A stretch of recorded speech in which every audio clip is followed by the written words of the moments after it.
Years ago, in a vibrant and prosperous African village, there lived a wealthy and generous king named Amadou.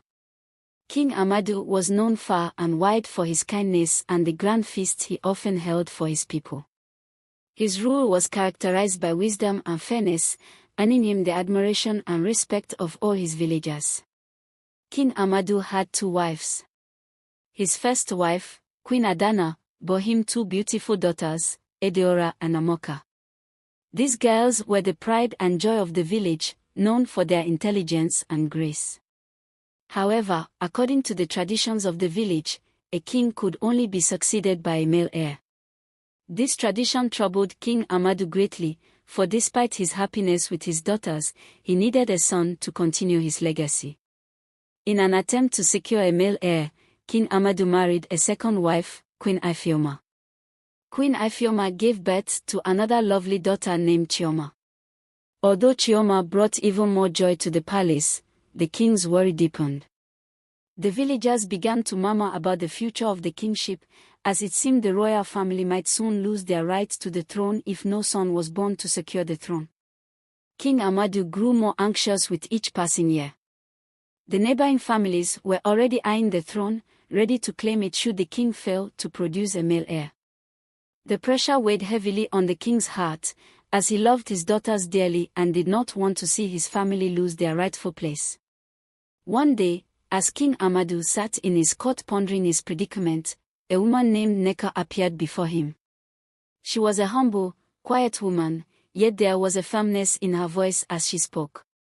"Your Majesty, I have come with news that will change the future of this kingdom," Neka announced.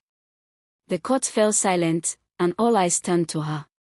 "Many years ago, when you were still a prince, you and I were in love.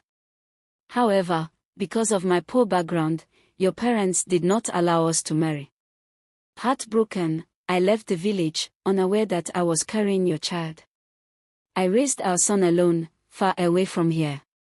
Today, I bring you your son, Obina." With that, a tall, strong young man stepped forward. His resemblance to King Amadou was undeniable, and the king's heart swelled with joy and disbelief. The court erupted in gasps and murmurs as the villagers processed this astonishing revelation. King Amadou embraced Obina, tears of joy streaming down his face. "My son, my heir, you have returned," he exclaimed. The villagers cheered, for the future of their kingdom was now secure. Obina was accepted warmly into the royal family. He quickly proved himself to be a wise and just young man, much like his father. The villagers celebrated for days, rejoicing that the kingship would remain with King Amadou's lineage.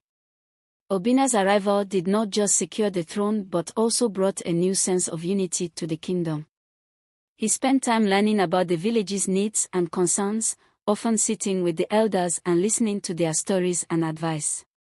His humility and willingness to learn endeared him to the people.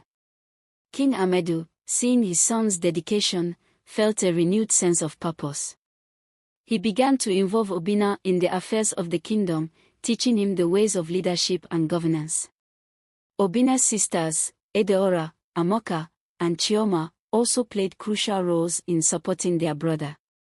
They shared their knowledge and perspectives, ensuring that their brother understood the importance of compassion and empathy in leadership. The village thrived under this new harmony. King Amadou and Obina worked together to improve the lives of their people. They built new schools, ensured that everyone had access to clean water, and promoted trade with neighboring villages. The prosperity of the village grew, and the people flourished. One day, during a grand feast to celebrate the village's prosperity, King Amadou addressed his people. "My dear villagers, today we celebrate not just our wealth but the unity and love that bind us together. My son, Obina, has returned to us, and with him, a new era of prosperity and harmony has begun. Let us always remember that true strength lies not in wealth or power, but in the bonds we share with one another." The villagers cheered, their hearts filled with pride and joy. The tale of King Amadou and his unexpected heir became a cherished story, passed down through generations. It reminded everyone of the power of love, acceptance, and the importance of every individual, regardless of their background.